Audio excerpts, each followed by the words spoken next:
Coach Ellis, and I'm from Lincoln County, Red Deer.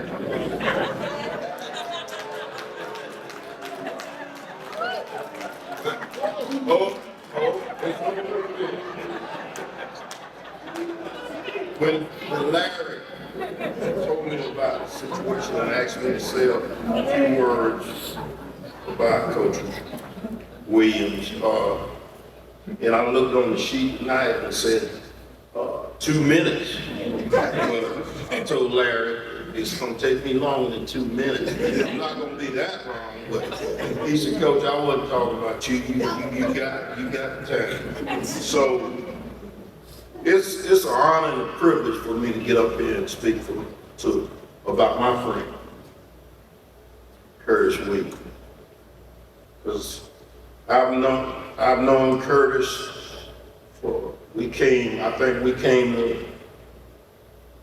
came to Washington, and I came to Lincoln at the same time in 1981. And I've gotten to know him as a man of great faith, great integrity, and great character. I know he loved the Lord. I know he believed in discipline, but he believes in showing love too. He's strict to a point, but he can also show you love.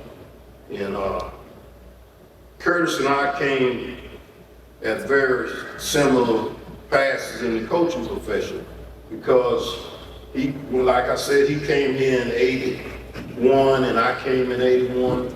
And Curtis and I both realized that God put us in both of us in Lincoln and in Washington. And it was because he needed some men to go in there and be mentors, be father figures. Everybody, all these young kids didn't have a father in that household. And God put us in place. And we realized that. He realized it, and I realized it. And I say all the time, if you're in the coaching profession and you're not touching lives, then you're in the wrong business. You're in the wrong business. And believe me, Coach Williams has touched some lives. You can look at it right here. He's touched some lives. Coach Williams came in the Washington community. He could have moved and stayed out in the suburbs. He and Joyce built their homes in the neighborhood. He built his home in the neighborhood. He went to church in the neighborhood. He lived in the neighborhood. He wanted the kids to see him and know how he lived by his example. So he didn't hide, he didn't run. He could have stayed in Augusta, he could have stayed in Athens, but he stayed built right in the neighborhood. So that just shows you he wanted to be where the kids were. Great coach and mentor. Now,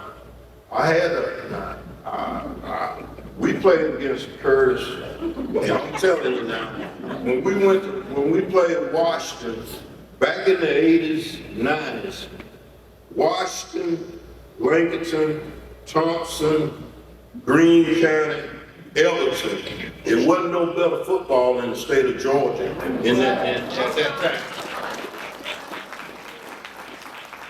And I'm gonna tell you, we went to war. It was some battles. John can tell you. It was some battles.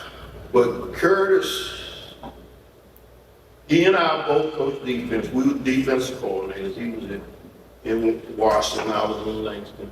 And man, when I was going down, our game plan was trying to get prepared to play Washington. Coach Cameron knew from an offensive standpoint, they had their hands full because his defense was disciplined, they played hard, and they were gonna get after your butt. And that's the way he had it. And they were disciplined out there, and they would get after it. So he was a great tactician.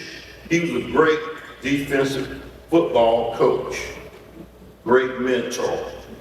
I also had the privilege of talking to Curtis. Curtis' son, Corey, played defensive back. And Corey was a good defensive back. And Curtis had him out there on the field.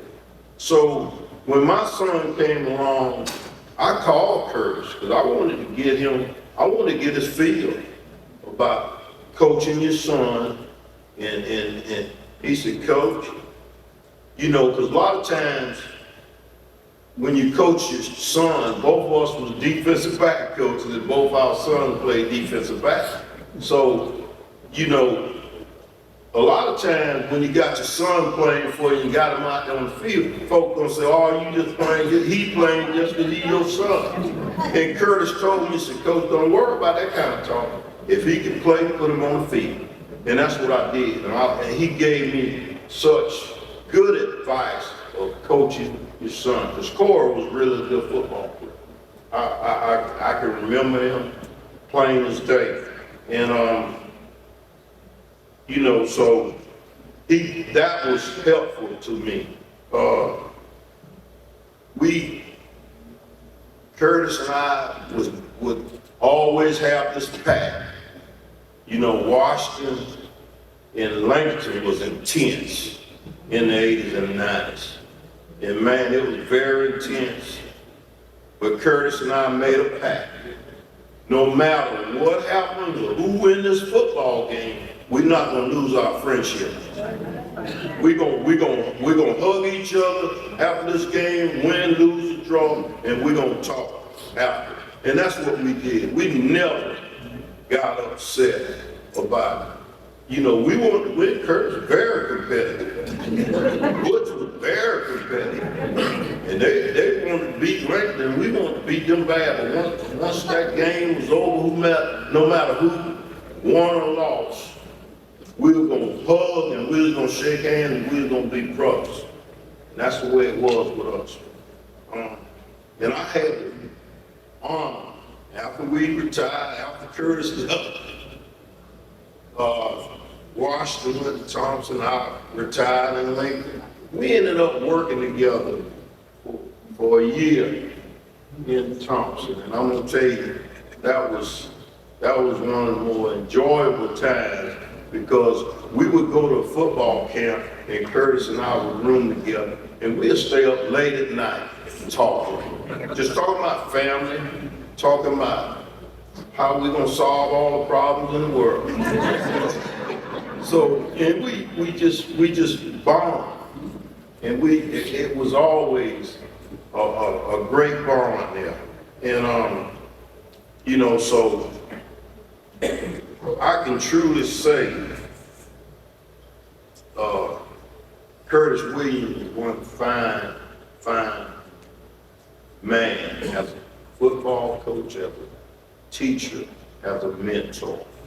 And Washington has been blessed to have him in this community. John Wooten, who's a great basketball coach for the UCLA Bruins. I think he probably won 10 in NCAA championship. And his statement was, a good coach can change a game, but a great coach can change a life.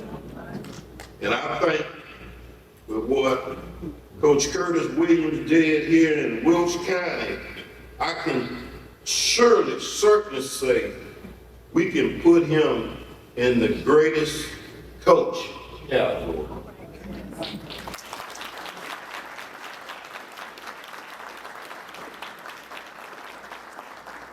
And I just want to say to my friend, God bless you, and I'm so honored to be here to speak on your behalf, and I love you, brother.